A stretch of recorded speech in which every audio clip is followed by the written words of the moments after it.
Hello, everyone. Looking forward to you, of course, listening and joining this broadcast. My name is Marcelo Palermo, and I'm at my war situation room. Let me give you a little tour. Everything is on. In this, my war room, my situation room, my office. We have TV over here. We have info coming from the phone. Of course, we have here that computer on as well with our information. We are pretty much getting around, and this other TV center with information too, with different channels and different venues. We are, of course, moving forward to what is the second day after the election, and it seems that we have still a way to go. Let me tell you, a couple of media outlets are actually not updating the amount of delegates that each candidate is getting. But I'm going to tell you what is it and how it is as now. Joe Biden has 238 delegates already, but the president, Donald Trump, has 213 delegates. That means that this is a tight race still. You know, now they're talking about Florida, Texas, Ohio for Trump, Biden, Arizona, and Minnesota, also New Mexico. Their states are actually turning around because I hate the ballot voting. I mean, I will actually say everybody will have to vote in place. Let's even take polls to places where people are incapacitated, because it seems that we are having terrible problems with the ballot. We're going to have problems at the least, not because the system is having any particular extra problem, because it always takes a long time to count the absentee ballots. That is, the people that voted, the mail voting. It always takes a long time, and it turns things around in a way that sometimes makes things very unpredictable. So here in my situation room, I'm being informed, and I'm having information from like around, we will say, 250 different media outlets, agencies, and everything. Well, I have 25 years plus as a journalist, and as such, I'm used to deal with this kind of things. I mean, just imagine, I've been doing that for a long time with all sorts of situations, international conflict, politics, wars, financial crisis, humanitarian crisis. So this is another day at the office. But it is a very particular one. It is the 2020 election. We have a very tight election because of many things. I mean, a very tense election, especially because something that Trump did. You see some states are too early to call still. Many states like Pennsylvania, Michigan, Wisconsin, Nevada, North Carolina, and Georgia. I'm actually breaking it down to you. When we see the initials, some people actually don't exactly know which states we're talking about, I just clarified that for you. There is a way to go still. And as far as we know, Biden is leading, but Trump is there. This is kind of like a dogfight. How are you doing, Fred? If we have to say right now, it's a tight. You see, we have the same beard, Fred. I saw your beard. Now we look more like brothers, eh? No, but you're right, I'm the older one, remember. If I have to say, at this point, the official information indicates, and actually Fox News is the outlet that gets it right now, because we're having 238 delegates for Biden and 213 for Trump. So things can actually turn around in the next 10 hours. Let's put it that way. There can be surprises, but I think that things are going to pick up in a different way. It's going to be way tighter. That's why, again, I bring the discredit that I talked about when we come down to all the, as I was saying, all the polls. Just remember that the 10 more important and poignant pollster companies actually talked about. 9 of them gave Biden a wide margin, 11 or 12%, but Trafalgar, the one who actually nailed it back in 2016, they were the ones who said that Trump will win. back then it was by over 4, 5, and 6 points, and now they say that Trump might win by half a point or a point or two, and the most optimistic projections from Trafalgar poll company are 3. The other ones, Guineac polls, Marist College, CNN, MSNBC, the New York Times polls, I mean, all Standard & Poor's and every other poll is giving Biden or gave Biden an edge. Again, I think it's going to be a tight race, and it is right now. I mean, if you think about how things are, you know, it is right now. Now, when we come down to what is the Senate and the House is still being controlled by the Democrats. The projection is that Democrats are going to have 227 seats. And as of now, Republicans are going to have 208 seats. When it comes down to the Senate, we're talking about a very tight race there too. In the Senate, it seems that, well, in the lower house, in the House of Representatives, Democrats are going to have a lead of 9 seats. Not that much, but they still keep the majority. In the Senate, it seems that the Republicans are having a 1-point lead. So that majority that Republicans had over Democrats before this election is going to be narrowed. Although the key players of the Republican Party have actually won their fights for their seats. And they kept to say, like Mitch McConnell, Sean Cornyn, those guys are actually going to be back there. You know, they're going to keep on being there. The main players are going to be Lindsey Graham as well. I was almost forgetting him. So those 3 guys are 3 key senators in the higher house, in the House of the Senate. So that is very interesting. And yeah, well, you know what, Fred? I kind of agree with you. But when we are checking the news, me as an independent journalist, I have to see everything. And some things, yeah, you're right. I see them and I might go, you know what, this is not exactly how I think things are going to go. And I hate to say it, but I've been mostly right. Yesterday, I was actually posting my YouTube Epic News post, and I was telling everyone that despite the pollsters telling mostly that Biden had a wide margin, because when you talk about 11 or 12 points, it's something really wide, or quite optimistic. I told everyone, just check the Trafalgar pollsters, because the polls directed by Trafalgar actually based their work on a margin of error, on a margin of people not telling the truth. And this is that when you go to rural areas, people that might vote for Trump actually say or indicate that they're not going to vote, or they're going to vote for a third candidate, or they're probably going to vote for Biden. When they actually don't do that, they eventually go the very day of election and they vote for Trump, you know, or they voted for Trump. Polls are, I mean, of course, I mean, voting has been over for a while now. I mean, it ended at 7 p.m. in most of the polls places all over the country. We expect that over 180 million people will be counted. More than that, probably 190 million. This has no precedent.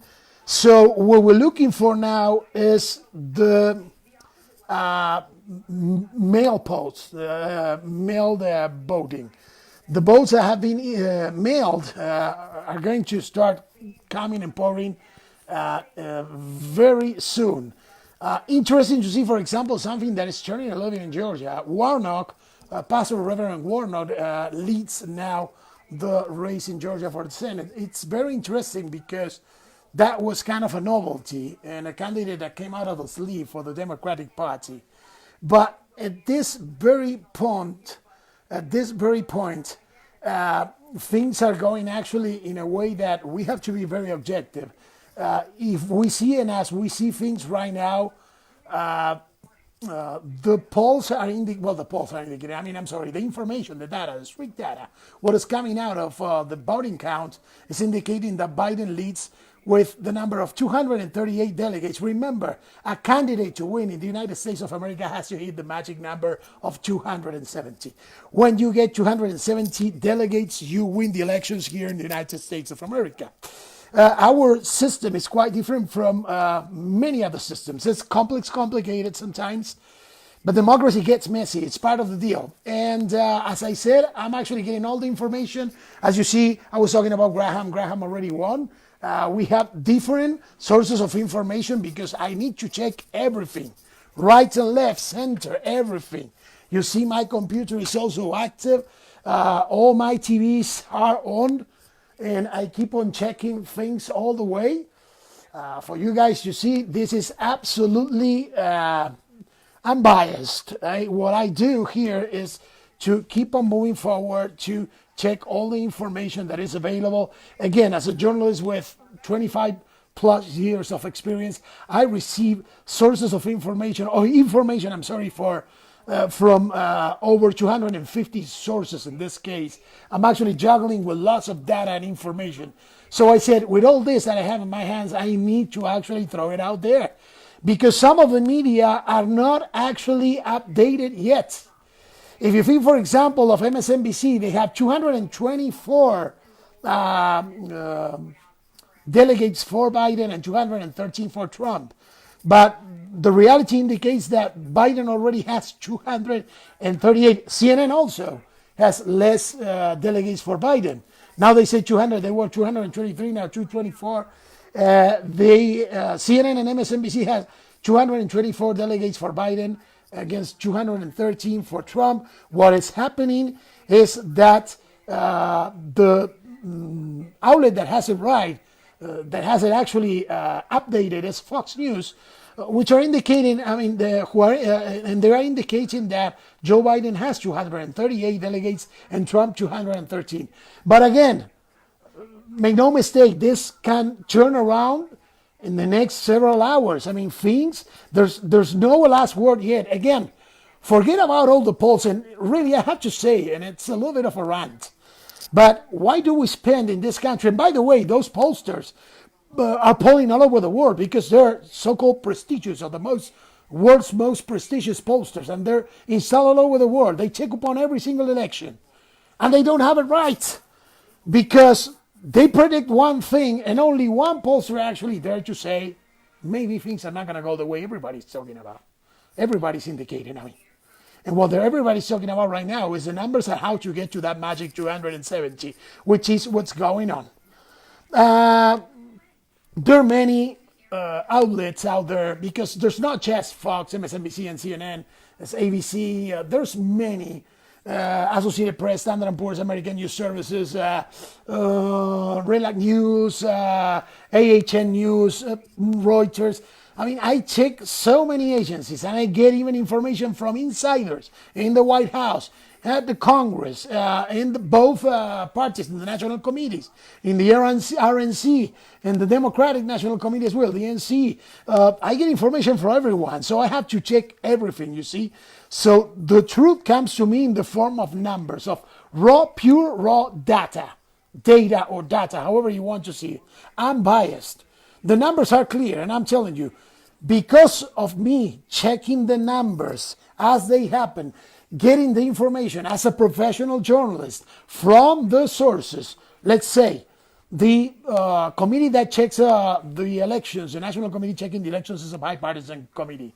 It has to be absolutely unbiased, particularly unbiased. And what they're indicating right now, and I'm having it, I'm checking it because I get that information. I get updated all the time, even every 10 minutes. And when you refresh it, if there is no news feed or no new information regarding the numbers, they say nothing new to add yet, not new data added yet. And what this is indicating right now is that we have 238 delegates for Biden and 213 delegates for Trump. And right now, the company that has it right is Fox News. That's the company that is indicating the information as it is updated, as things are happening right now. And again, being all over my war situation room, let's call it that way, I can show you some of the things, and you probably are there too. Look, this is Fox News right here. I was actually about to show you how things are going. Probably you saw it with the presidential race. They just indicated that Biden has, there you go. Biden has now 238 delegates. Trump, 213. That is Fox News. And they are the outlet that right now has the info updated as it is happening right now. Things that are right there, raw data, information, unbiased information coming from pretty much the official agencies and all the agencies that are right there. We have people all over the place. I mean, I receive calls from everywhere. Informants, pollsters, news people that are in the different branches of the Democratic National Committee, the Republican National Committee, and they are getting info from the inside, how people and how main players, political analysts and observers are actually checking these things in order to see what's the perception, what's the feeling, how do they feel. There are many things happening right now. I'm going to stop doing the carousel thing because you guys are going to go crazy. You're going to say, Marcelo, you have too much energy. And you're right. I am the damn insomniac. I am the guy who works a lot at night. A journalist has to be used to work at night. I'm a soldier and a journalist, so I'm a soldier journalist, and we are used to do this kind of things. How are you all doing? I expect your comments. Thank you, Fred, brother, for being there with me right now. I know that you wake up early. Hey, gotta go to the gym, mate. I mean, things are going fantastic there. They're taking care of everything. It's all clean, all nice, all neat. So we can go train again. I'm training. I'm waiting for you and for our other buddy. I don't remember his name. But I'll keep on training. So we can compare and see who has more more grown beard right now. I don't know. I think that you beat me for a bit. I'm guessing that you will have to grow it a little bit longer still. But there we are. A little bit of tea. By the way, sponsored by Love Coffee Hour. This is another part of our coverage of the elections and every news. Love Coffee Hour, Matt Sister, Emerson Hazard, and Ryan Adams. If you guys are there, cheers, mates. Oh, wonderful. So my voice gets a little bit better with some honey and some stuff, you know. So I love you too, man. And how's your wife, brother? How's the dog doing as well? You guys are awake. I mean, come over, come home, come over here to my war room, my situation room. I can share a tea and a Love Coffee Hour cup with you, and we can check the elections together. Things are getting very interesting. I'm going to be for a little bit, for a while here with you guys. Again, I have to tell you what's going on and keep on telling you. So we're repeating information for all those who are getting connected. Thank you very much. My name is Marcelo Palermo. This is Epic News. This is KVAVCN Radio.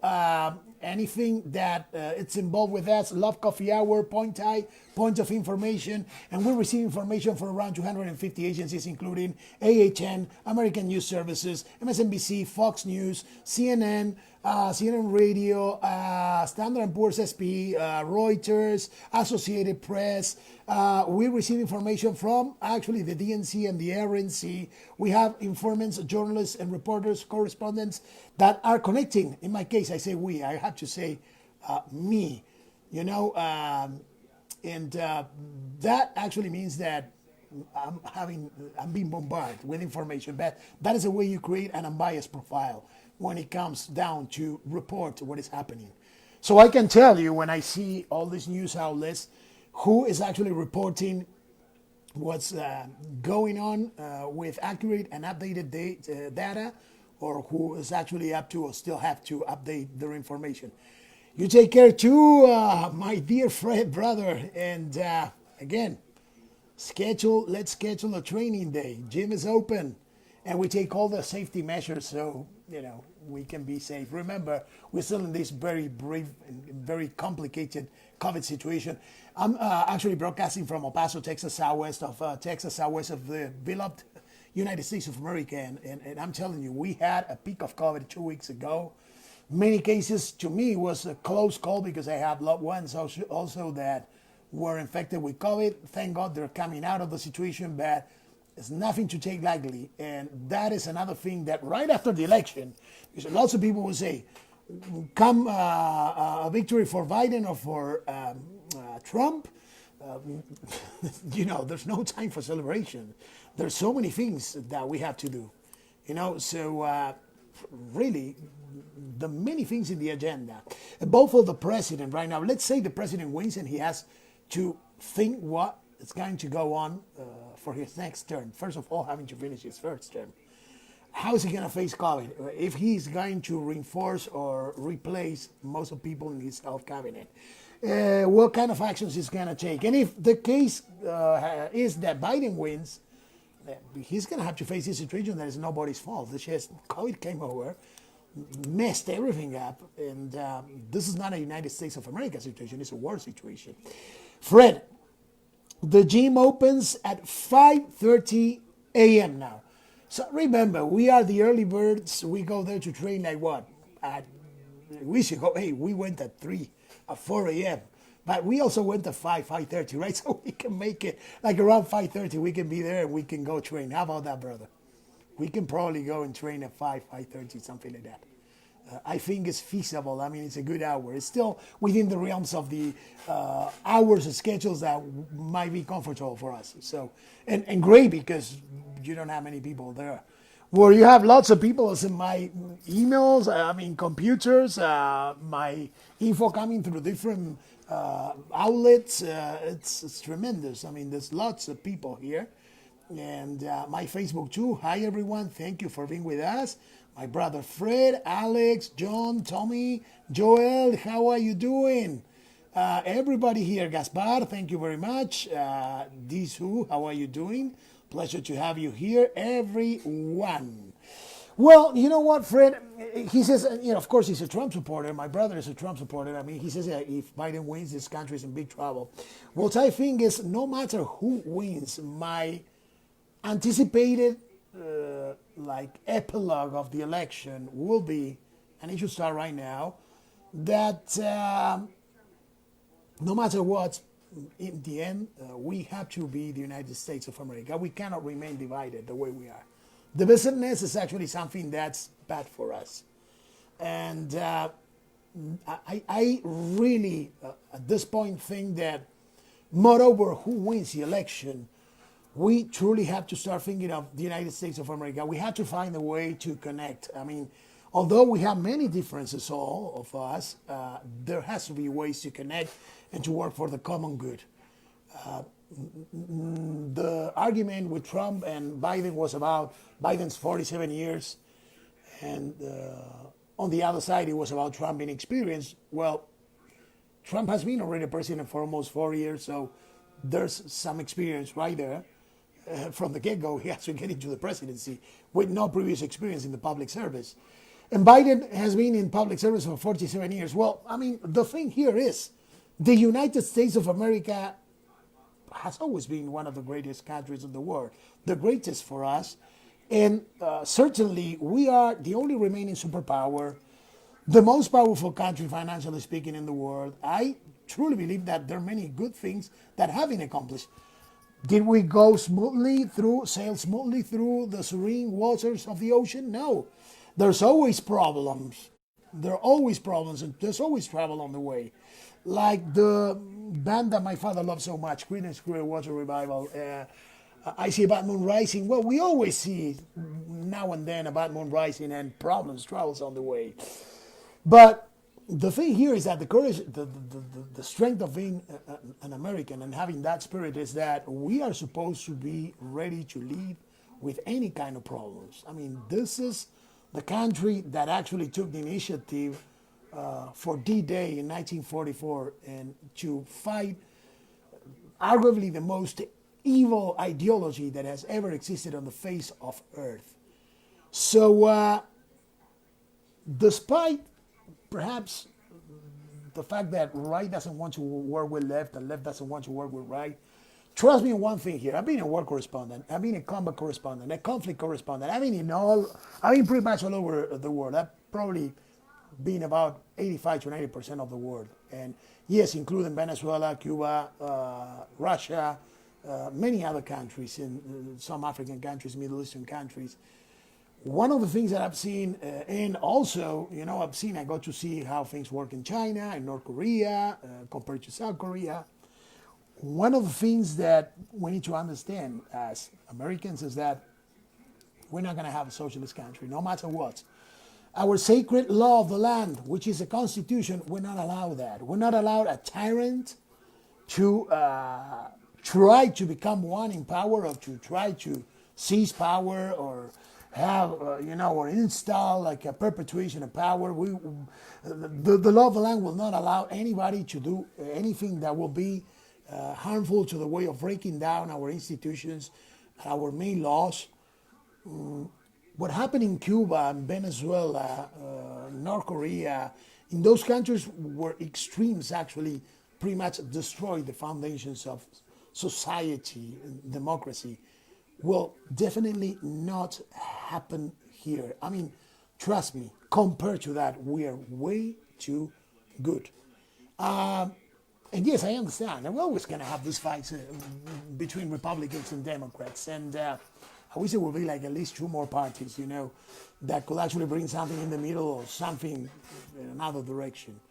I'm pushing for the Georges Party, something that lives up to the Lincoln spirit, the Benjamin Franklin spirit, the projective spirit of the forefathers, the original Federalist Papers, and the projection of a country that will live in virtue. But I know that it's not easy. And if you see, it was interesting to see that, for example, in these elections, we also have another three candidates. But one of them, I don't remember the name, got like around, I think it was 64,000 votes or something like that. Kudos to that candidate, because they didn't have any kind of promotions, any kind of chance to be on any media outlet. And any media outlet actually pay attention to them. So, well, that's it.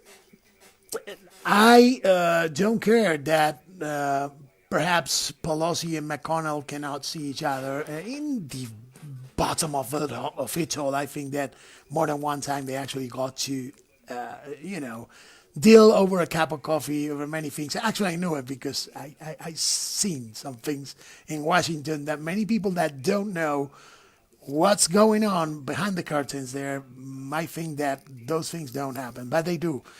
Republicans and Democrats can fight like dogs and cats, or cats and dogs, but eventually things get to a point where they have to sit down and break things down so they can come to an agreement. It's hard.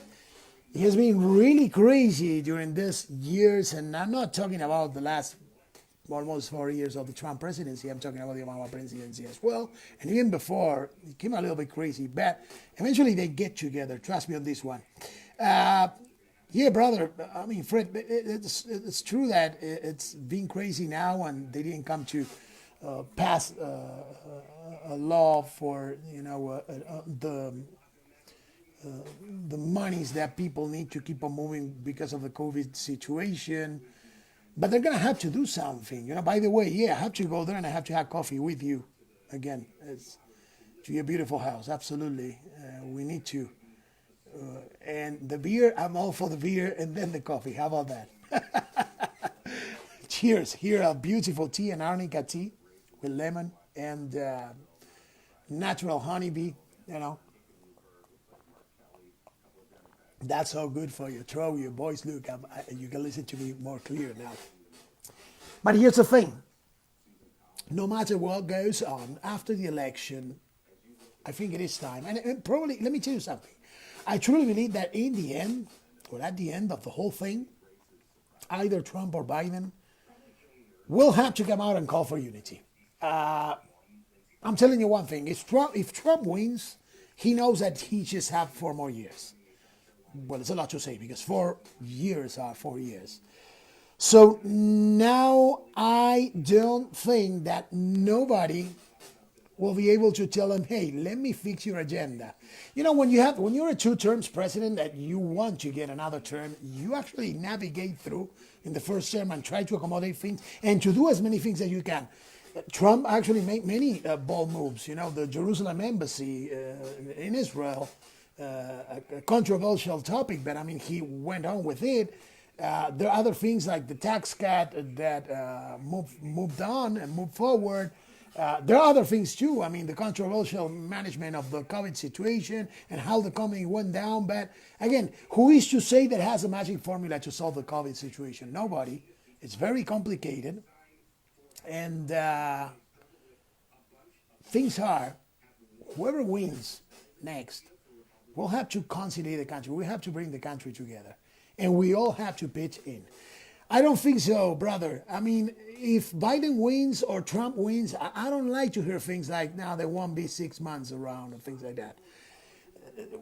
If that, should something like that happen, or a dispute of the sacred process of voting and elections and the process of the electoral process should be highly disputed or brought into a high contested dispute, we risk to fall into the category of a banana republic. I've seen that. I've been all over Latin America. I've been all over third, fourth, and fifth world countries.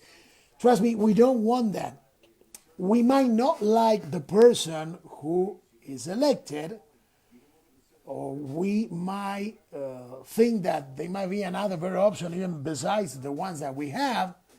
No matter what, I'm telling you, still, whoever is elected, this is United States of America. We gotta make it work. Then I'm telling you another thing. Biden is a one-term president. He already said it, and I think that what's going to happen is that he's going to try to I'm sorry, Fred, I was reading your comment. Well, that's your opinion. I mean, I don't think that a president can do more in one term than the previous 4 presidents. I mean, the United States of America is a great country. It's not turning into great again. We have our problems and flaws like everybody does, but I don't think that it's a merit of one or the other president. I think it's a merit of a conjoined effort of both parties and lots of people for us to be where we're at. Right now, we're in a very complicated situation. I'm telling you personally, I was in a great financial situation last year. COVID-19 hit us all bad, and now I'm in a very complex financial situation. But I keep on moving forward, and that's the American spirit. We fight, and we fight till the end. We fight to win. We fight to make things happen. We have compassion, we have passion, we have strength. We are firmly believers, we're spiritual, we are visceral as well. But that's part of being free, you know. You gotta express yourself, you gotta move forward. I like people doing that, like my brother, I love him. I mean, he expresses things the way he feels it, and that's fantastic. We have to move forward, no matter what. At this point, what's happening here, when it seems that Joe Biden is being projected as a winner of Minnesota right now, it's official. With that, probably they're going to give him a couple of extra delegates. Or no, they're already there. Mississippi went absolutely to Donald Trump. There wasn't much of a debate there. I think I was calling that one as well.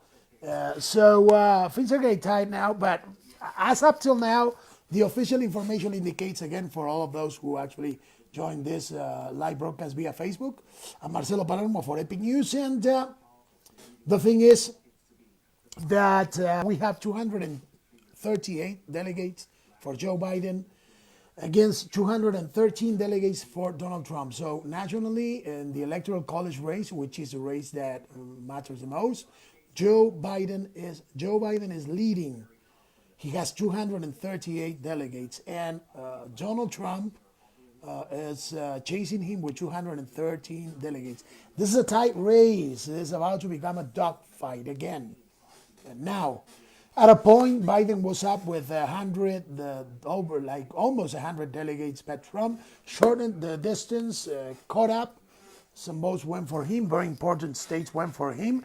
Now the Nevada thing turns around. Earlier on, they were calling Nevada for Trump, but Nevada is actually going favorable for Biden. Now he's winning it with 49.3% of the votes, while Trump is at 48%. So New Hampshire, well, yeah, that was another one that we were calling before. Joe Biden won it. The other many red states that went for Trump. Actually, I was saying it yesterday. I was calling it yesterday. We had to check Texas and Florida, because Texas and Florida, they're usually Republican states. And what happened is that Trump won both Texas and Florida. They were highly disputed, but he won them, and he won Ohio too.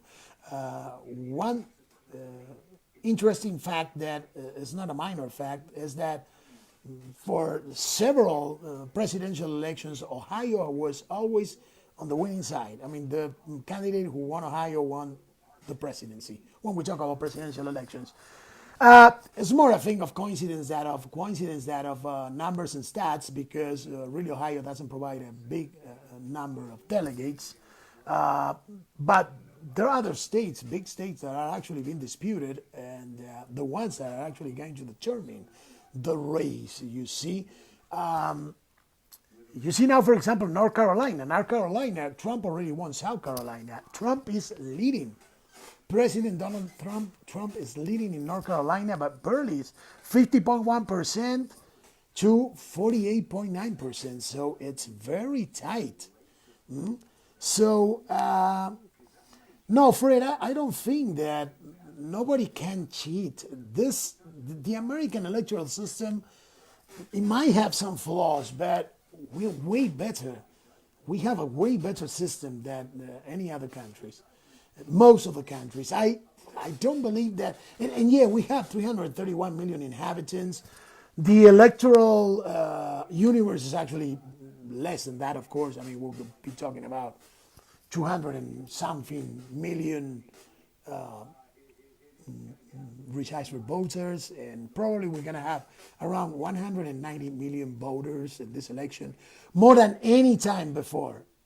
But no, I really don't believe that elections have to or could be rigged. I mean, it's impossible to penetrate the structure of the bipartisan, absolutely independent electoral college and the agency that rules and determines who wins, that counts the votes in a non-biased way. I don't think that can happen. I mean, the Democrats can say the same about Trump in 2016. But no, he won fair and square. He lost the electoral vote by almost 3 million votes, but he reached the 270 delegates first, and that's what it counts. That's the system. If not, Donald John Trump was the one who, back in the day in 2015, was saying that we have to eliminate the electoral vote, the electoral college, that he wanted a direct electoral system in which people will vote, and the popular vote will actually determine the presidency. Perhaps we are at that time. Earlier on, I spoke with Ray Mancera, who has a tremendous political experience, and what he said that with LULAC, the Latin American United Citizens of the United States of America Association, they proposed reform to the electoral college so things can be more expedite and interesting. And it's a very good one, in which they actually count every single vote in the state. They count it like a popular vote in a very direct way, and eventually from that election, the result would be the amount of electoral votes that state produced. Let's say California. Popular vote determines that a party wins, okay, 55 electoral votes, which are the amount or the number of electoral votes that California produces. The biggest one in the country. California can be its own country, pretty much as Texas, although Texas produces 38 electoral votes.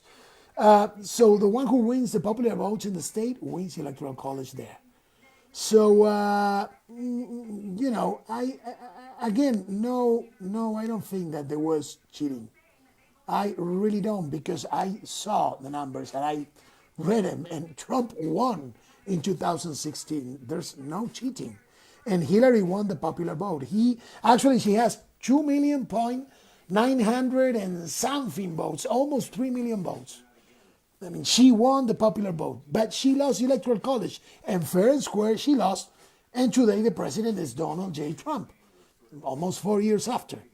So whoever hits 270, that's constitutional, brother. I mean, it's the way it is. So what can we do? And I don't think that there's cheating allowed. And I truly think that when Trump comes out with a message like the one he just sent from the White House, he's pretty much shooting himself in the foot, because he has a big chance to win this. To be honest, I mean, this is such a tight race still. So if I will be Donald Trump, I don't know, I will listen to my advisors and calm down, put a step on the brake, because he might win this. Instead of starting talking about a rigged election and that the election is going to be stolen and that it's going to be cheating and all of that, wait a minute. You might be shooting yourself in the foot. He almost did in 2015 when he was talking about the Electoral College, That being an antiquated system, which I agree with him, the system needs modifications. But I mean, he has a chance to win, so why will he send the combative message from the White House when he really does have an opportunity here? I mean, although Biden is leading, and it seems that it is the one leading and keep on leaning forward, I mean, Trump has still a lot of time. So if I will be Donald Trump, my message will be from as a president, you know what? Guys, we're on a good track. Let's wait. Let's count every single vote.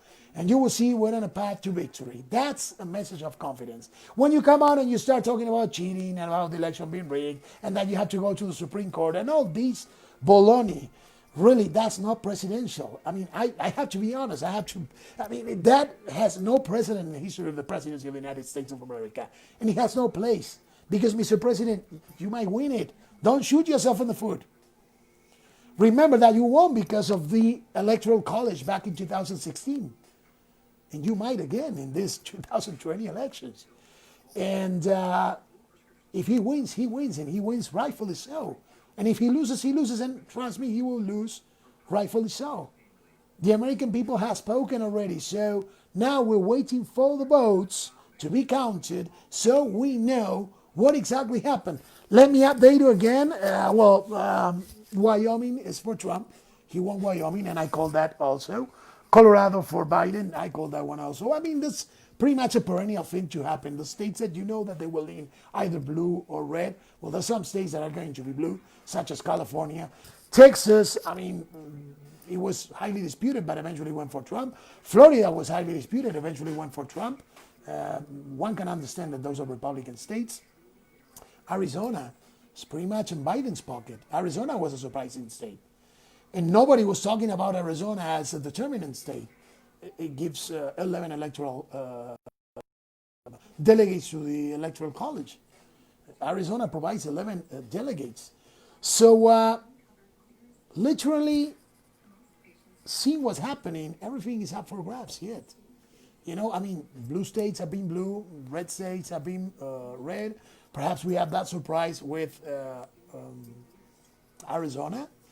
But there are many things have to happen yet. Again, the projection right now is, and this is strict numbers. I mean, we're talking about unbiased data and information. Joe Biden is leading with 238 delegates. Donald Trump has 213 delegates. That's what's happening as of now. This can change, of course. And it will change. I mean, the election is a living thing, you know, and it goes fast. I don't know if it's going to take all the way till Friday. It might. Who knows? But being at that state and the amount of delegates that we're seeing right now, being there, and I'm actually navigating through all the channels and checking information as I'm doing this live. I'm actually checking all the information that is coming via email. This is how things are, you know, and I'm trying to see what's going on now. Well, the Senate, they're talking about Texas and the early projection of John Cornyn that he won again. I mean, he's a seasoned senator, and the Democratic candidate, war veteran. She was a very cool, a very interesting candidate, but it's hard to be the seasoned politician, as is the case of Mr. Cornyn, you know. So, yeah, that's what's happening. Iowa, it seems that that went for Trump as well. Like Kansas, those were states that I also predicted they will go for Trump. It's part of the deal. Hi, everyone. Hi, Alan, Lincoln. My brother is here, and I love it. Hey, Fred, are you having a coffee or a tea? Let's have a tea in camera, man. Come on. CK Carroll, thank you very much. Angel Bancarte, Angelito, how you doing, buddy? Everybody, Carmen Gonzalez. Well, thank you, guys. ¿Cómo estás? How are you doing? Cesar Damián, Luis Chag, thank you guys for being with me. And I'm going to try to upload this at YouTube as well and the Epic News channel. Let me have some tea with the Coffee Hour mug. The Love Coffee Hour mug. Oh, this tea is so good. Thank you, Maro, for bringing me the Arnica teas. Are fantastic. And money is going for Biden. Virginia Warren actually get her seat. She keeps her seat in the House. Biden wins Vermont, Mississippi.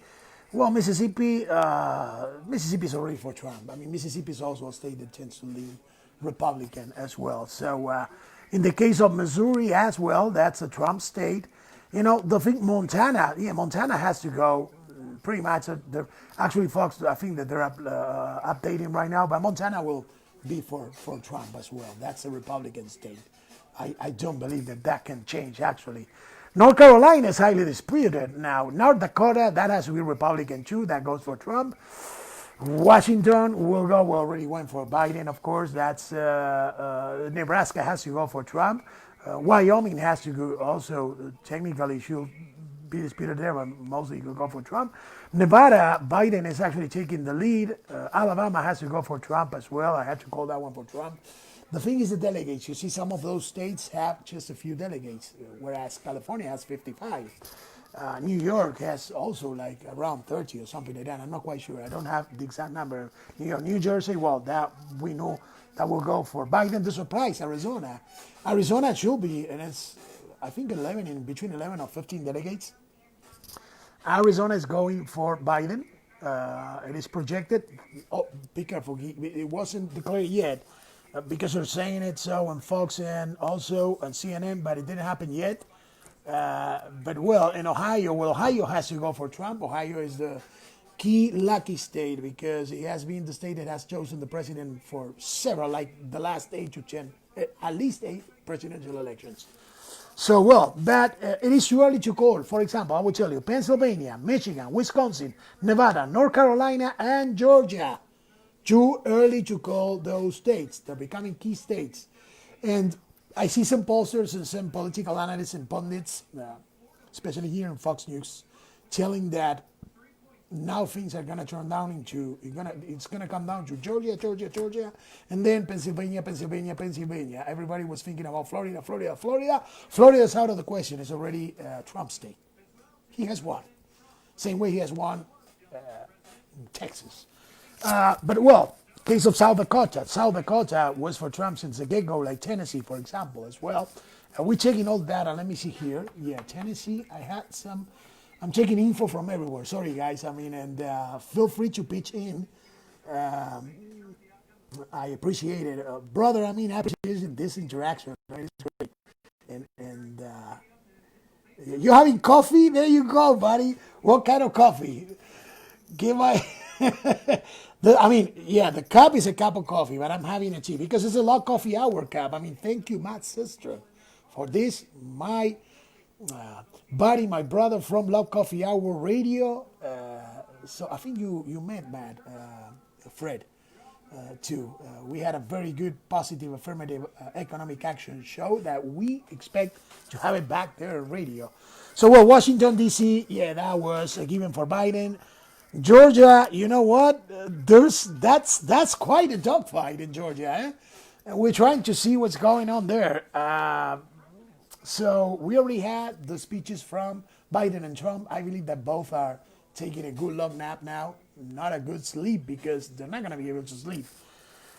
Trump seems very unhinged with the fact that he doesn't like how things are going. I think that he should relax because truly seeing how things are working here, he has a tremendous chance to win. He's not winning. Let me be clear on this. He's losing the election as of now. But this is far from being over. Again, for all of those who are incorporating yourself to this broadcast, Marcelo Palermo, Epic News. Hi, everyone. Joe Biden leads with 238 delegates to 213 delegates for Trump. So he has a lead, but that lead, those numbers are going to change. So that's why when I heard the president, the word unhinged came to my mind. I don't think that he has to, he doesn't need to get crazy about what's going on, to get all worked out.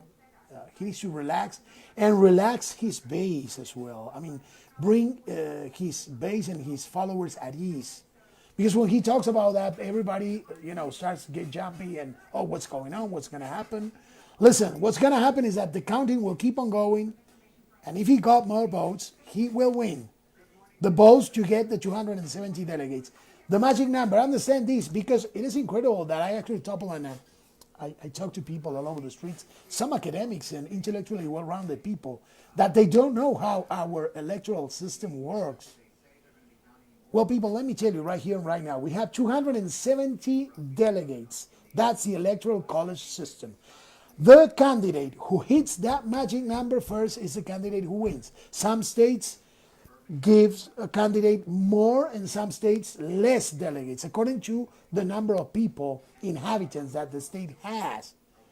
Two of the biggest, perhaps, I think that they are the biggest delegates providers in the country are by far the number one is California with 55 delegates. Then Texas with 38. Then you have, for example, Florida with 29 delegates coming behind. And then all the states are in between, like one delegate, which is Washington, D.C., I mean, District of Columbia, all the way to, can be 8, 5 delegates, 11 delegates, 16, 15 delegates, etc., etc., etc. Hola, Adalberto. Hola, Angelito. Hi, everyone. And for the people following us from other parts of the world, Spanish-speaking audience, in a bit I'm going to actually turn it around. Ma tengo también audizione qui sta facendo questo programma d'Italia. Come stai? Auguri per tutti. Si quiere una traduzione io posso tradurre, ma tiene che inviarmi un messaggio. Ascoltare lo che dico, Marcello, lo che dico e si ascolta e posso tradurre. E io posso tradurre lo che lei non possa tradurre. Thank you for being. Grazie a tutti. Some German viewers here as well. Hallo mijn Frans, Visana, ich heiße Marcelo, heißt von hier und El Paso. Was trinkt Tee? Was talked him on the election since training in the United States. Well, I mean, my German went a little bit rough. I mean, I haven't talked in German, have a conversation in German for a good while. Sorry, Mom. But anyways, you know, and sounding the same way. Hi, Adalberto, ¿cómo está? Bueno, todos que se van. Pedro, Robri, Andrés, Adriana, Jasilda, Tommy, Angie. Hi, everyone. I mean, it's a pleasure to have you here, guys. It's a true pleasure, really. And me keeping on working on the elections.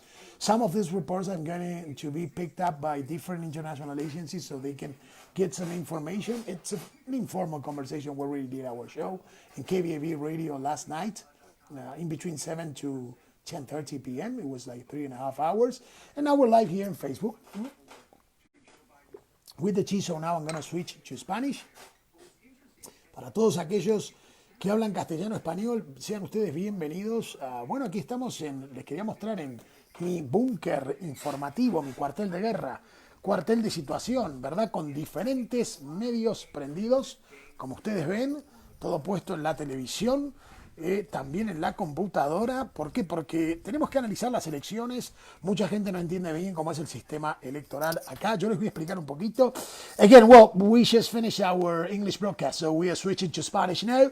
So thank you very much for everybody who was actually listening to the English broadcast. Pretty much what I'm going to broadcast in Spanish right now is, well, as I said, pretty much what I said in English, but in Spanish. So my Spanish-speaking audience can understand what's going on here. I'm going to probably have to be a little bit more explicit with some electoral terminology that I need to explain to them because we have audiences all over the country, all over Southern Latin America, and the world as well.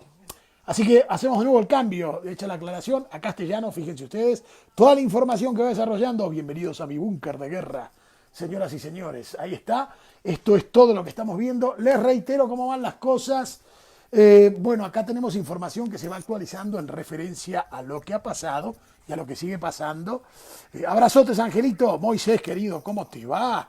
Llegaste justo para el comienzo del broadcast en español, because we just finished the English one. Bueno, lo que les decía, estoy en mi cuartel de guerra aquí y dando la información. Algunos medios están un poco atrasados, les voy a decir, con el desarrollo de números y de estadísticas.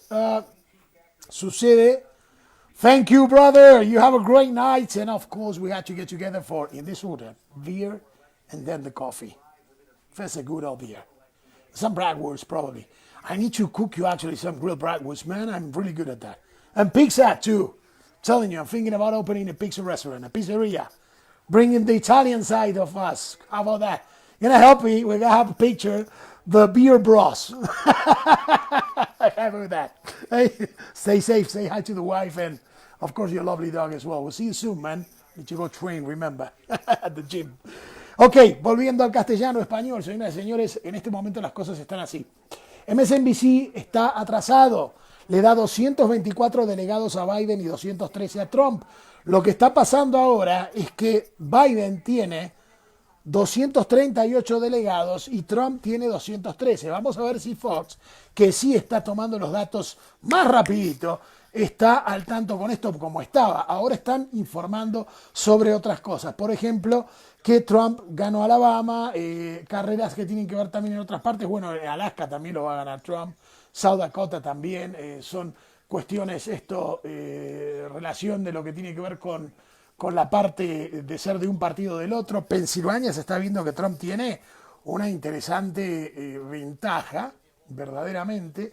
Entonces, bueno, por el momento, como están las cosas, es que Biden tiene 238 delegados y Trump tiene 213. Les cuento a todos cómo es el sistema electoral de Estados Unidos. Esperen, vamos a salir de esta parte del War Room, del Situation Room, o el cuarto de situación o de guerra, en donde tengo toda la información prendida, ¿verdad? Como ustedes están viendo, les voy a comentar cómo está el asunto, antes de contarles un poco en qué se basa mi experiencia para analizar todo esto. Técnicamente, si usted es candidato a presidente, candidato o candidato en Estados Unidos, lo que tiene que lograr es un total de 270 delegados del colegio electoral. Vamos a sentarnos, así le damos otro sip, otra tomadita, otro traguito a mi té. Le cuento. Entonces, salud. Low Coffee Hour, Matt, Ryan, and Emerson. Thank you for this cup, man. That's fantastic. Cheers, mates. Tecito de árnica con limón y con, ¿cómo se llama este? También miel. Riquísimo. Entonces, ¿qué pasa? La manera de ganar las elecciones en Estados Unidos es llegar al mágico número de 270. El primer candidato que logra alcanzar los 270 delegados gana las elecciones. ¿Cómo se alcanzan esos delegados? Como lo comentaba en inglés, hay diferentes estados y por la cantidad de población que tiene se cuenta la cantidad de delegados que recibe. Por ejemplo, hay estados como California o Texas, acá, que son literalmente países propios, podrían ser. Texas tiene 22 millones de habitantes, California 32 millones, creo. Estoy redondeando, más o menos, give or take, like you say in English, como se dice en inglés. Toma o daca, sácale o ponle, agrégale. Marcelo Invernice y Cristal Flores, un abrazo grande. ¿Cómo están, amigos? Entonces, bueno, como les iba yo diciendo, California es un estado que generalmente va para los demócratas y da la mayor cantidad de delegados, da un avance tremendo al ganador, son 55 delegados. ¿Para qué se creó el colegio electoral en Estados Unidos? Para que justamente los estados más pequeños tengan representatividad. Si no, imagínense con un sistema de voto directo en los 1800, cuando no había tanto control, pues iba a ser muy desigual la pelea electoral en un país que estaba creciendo mucho en estados interiores, especialmente the Rust Belt, o sea, el medio del país, en donde hay muchos estados republicanos. Son estados menores y a veces un candidato republicano puede ganar varios estados, pero contar apenas algunos delegados. Cuando un candidato demócrata te gana el estado de California, ya te agarró 55 delegados. ¿Qué problema había hoy? Yo lo estaba mencionando desde hace mucho. Teníamos, por ejemplo, el asunto de el estado de la Florida, de Texas, nadie contaba Arizona, yo lo estaba contando, resulta que tenía yo razón, lo que predije fue una sorpresa. Pensilvania y Georgia están todavía en la disputa. Se está alejando un poquito Trump, pero están llegando los votos por correo y ahí es donde puede haber un cambio.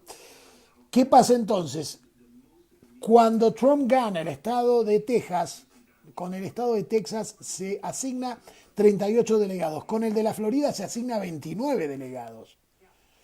Entonces ahí Biden siguió ganando otros estados y siguió incorporando delegados. Por lo tanto, Biden ya tiene en estos momentos 238 delegados. Le falta todavía un poco, debería llegar a 270. Pero ahí vino Trump mordiéndole la cola y aquí se armó la pelea de gatos o de perros, o perro y gato. Porque Trump ya tiene el número de 213 delegados, mira tú, mire usted. Con eso la pelea se vuelve más interesante, pero sigue así. Y algunos canales de televisión, algunos media outlets, como se dicen en inglés, o compañías de noticias, incluso las que son pro Biden, me extraña, no están contando todavía los delegados extra de Biden. Es decir, si uno va a las fuentes oficiales, ya están indicando que Biden tiene 238 delegados, salvo que haya un problema muy grande de conteo o de caída del sistema, difícil de creer, como diría Cerati en Persiana Americana con Soda Stereo. Eso es lo que está pasando y algunos medios no han hecho todavía el update, o sea que todavía no tienen el número real o más actualizado, concreto, de la cantidad de delegados. De nuevo, para todos aquellos que se están incorporando en distintos países de Latinoamérica o los que todavía no saben de cómo funciona la elección o el sistema electoral en Estados Unidos, se maneja por lo que se llama Electoral College o colegio electoral. You have to grab 270 delegates, o sea, tienes que tener 270 delegados. Cuando un candidato llegue a ese número, ahí en ese momento, en ese mismo momento, el candidato se hace acreedor de la victoria. Yo estaba hablando de los mensajes. Bueno, Biden dijo, seguimos en la pelea muy fuerte y vamos a ganar esto. Está con mucha confianza, dio un mensaje de esperanza. Para mí el presidente Donald Trump se pegó un tiro en el pie con el mensaje que dio, muy exasperado, desesperado, que no, que le van a robar la elección, que ya va a tener que hablar con la Corte Suprema, que paren la votación, que en realidad habrá querido decir paren el conteo. La votación en todos lados paró a las 7 de la tarde. Hay más, así es legalmente. Me parece que ahí un poco le pega la ansiedad a Trump y demuestra la inexperiencia política que tiene, porque hay cosas que dice o que menciona que son verdaderamente exasperantemente raras, ¿no? Es decir, tendría que entender lo básico del proceso electoral. Él mismo en el año 2015 había dicho el colegio electoral debería de ser abolido, ya es anticuado. Y él ganó por el colegio electoral, porque en el año 2016, 2015 o 2016, ya fin de año, para esta fecha, noviembre 3, cuando fueron las elecciones presidenciales, él le ganó a Hillary Clinton porque alcanzó los 270 delegados del colegio electoral. O sea, por votos contados que le llegaron por estados que fue ganando. Mientras que Hillary ganó el voto popular casi por 3 millones de votos, 2.900.000 y tanto mil. No recuerdo el número redondo, pero casi 3 millones. Algunos le habían dado 3.8 millones, o sea, 3.800.000, pero no, fue alrededor de 2.900.000 y tanto, casi 3 millones de votos. En fin, redondeando. El mensaje que dio Donald Trump después del de Biden, que lo anunció por Twitter encima, es un mensaje que muestra un presidente desesperado. Lo muestra como combativo cuando en realidad tiene todas las chances de ganar. O sea, es una estupidez salir a decir que vas a pelear legalmente una elección que todavía la puedes ganar en las urnas. O sea, a ver, los votos por correo, que a mí no me gusta votar por correo, es un sistema que siempre demora todo. Por lógica, estás hablando aquí de que van a votar en Estados Unidos, yo creo que alrededor de 190 millones de personas, más que nunca. Mire, hasta ahora, ya después el censo nos va a certificar de este año, yo ya me censé hace, ¿qué fue? Como en abril, más o menos, o en marzo. Pero a fin de año van a llegar supuestamente resultados del nuevo censo. Hasta ahora somos 331 millones de habitantes en Estados Unidos. Registrados para votar hay algo más de 230 millones. En estas elecciones votaron un aproximado de, bueno, tempranas, ya las elecciones tempranas había votado mucho más, o el 70% de la cantidad de gente que votó, fíjese usted, en la elección del año 2016. O sea que ahora, para votar a Obama, en el año 2008 lo votaron 160 millones, votaron, para esa elección en total, más a Obama que a McCain, pero bueno, 160 millones de personas. Después, en la de 2016, en la de Hillary, apenas creo que llegaron a 130 millones de personas. En esta elección se espere que se llegue a 190 millones o por ahí más. Mire que yo le acerté, y no porque soy brujo, porque tengo 25 años plus de experiencia como comunicador, periodista, especialista en análisis de política, conflicto internacional, combate, corresponsal de guerra, o sea, he estado en varias situaciones. Y anduve por más o menos el 85 al 90% del mundo. Algo sé de estas cosas, sé cómo hacer los análisis, sé cómo manejar los más de 225 medios de información de diferentes índoles y orígenes que me envían información en este mismo momento mientras hablo con ustedes. Y la verdad es que si uno se pone a pensar en las posibilidades matemáticas, si Trump escuchara más a sus asesores, sabría que tiene muchas posibilidades de ganar. Por eso no entiendo su anticipación para alargar un mensaje combativo indicando que va a disputar las elecciones en la Corte Suprema, cuando además hay otras instancias antes de llegar a una Corte Suprema. Marcelito, me estás indicando que Twitter le censuró un mensaje hace unas horas. Sí, es verdad, y con una razón. Porque Trump a veces, y ahí es donde no escucha a sus asesores, se exaspera, se excita mucho con una situación de la manera que sale todo enloquecido a escribir. Lo primero que hace, y ahí está la parte que no es presidencial de él, escribe en Twitter cosas que no son ciertas o no están verificadas. Una cosa que se estipula que había escrito, se especula, no sé, es que no estaría declarando que ganaron las elecciones, pero que de alguna manera ya las habría ganado. Porque él dijo de antemano que iba a declarar el fin de las elecciones al final del día 3 de noviembre, lo cual nunca pasa. O sea, puede haber un virtual ganador, pero los conteos siguen por mucho tiempo más. Aun cuando ya hay un candidato que ganó, se siguen contando votos.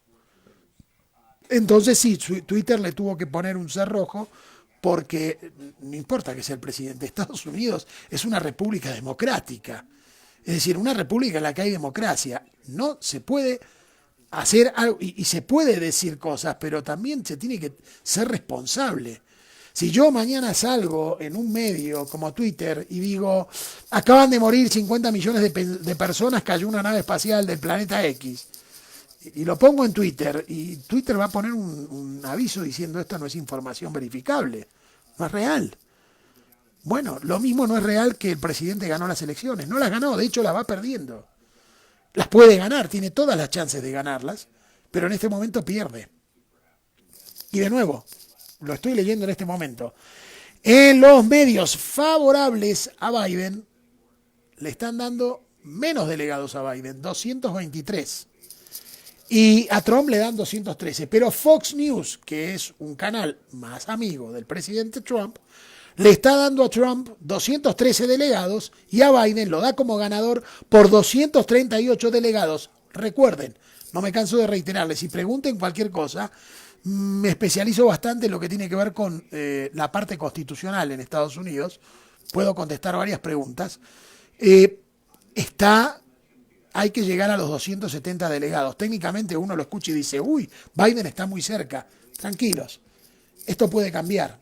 Esos delegados ya no se los quita nadie, pero Trump puede tener una andanada de victorias que lo lleven de repente y de golpe a 240 delegados y que Biden no se mueva, y ahí están en la pelea de perros de nuevo. Por el momento gana Biden. ¿Cómo le dicen Mr. Capricho Excitement? Sí, estoy de acuerdo, Marce, con esa señora. Porque el tipo, o sea, se comporta muy poco presidencial. Eso es lo que a mí me desespera de Donald Trump. Creo que el tipo, y a mí me caía bien, me caía muy simpático. Yo leí libros de él con Robert Kiyosaki y todo. Pero no es político. Y eso es lo que le gusta a sus seguidores. Y lamentablemente para algunas cosas ya tendría que haber aprendido las artes de la política. Porque ahora sí es político. A ver, una persona que fue presidente por casi 4 años no puede decir que no es político, que viene de otro palo, de otra movida. Ya ha estado en el ámbito, en el engranaje político, por mucho tiempo. Aparte, ya tuvo otras 2 carreras presidenciales o prepresidenciales de elecciones primarias. Finalmente ganó en el 2016, ya es presidente, eso ya pasó, ya es historia vieja. Estamos en las elecciones. Señores, me tengo que retirar por un instante porque necesito hacer unos reportes, tengo que pasar una información, tengo que conversar con gente que está en los corredores de las diferentes sucursales del Partido Republicano y del Partido Demócrata, a ver qué me informe y vuelvo con ustedes. Volvemos. yo sé que el castellano fue más cortito, así que volveremos en castellano. A little bit of English too. And we are going to be updating information because I think that this is going to keep on going, so to say, for a while. And I don't think I'm going to sleep too much because of my job, of course, the one of communicating and informing as well. O sea que no voy a dormir mucho porque esto va en los próximos 3 días, porque esto va a seguir y este es mi trabajo. Gracias a todos, les mando un abrazo enorme, los quiero mucho, gracias por estar conmigo. PALERMO'S Epic News y vamos a estar también en YouTube. Denos like a nuestro canal de YouTube Epic News, no tiene desperdicio. Síganos, yo voy a seguir con ustedes. Un abrazo grande y que estén bien, pronto volvemos con otro en vivo. Chao. Bye bye.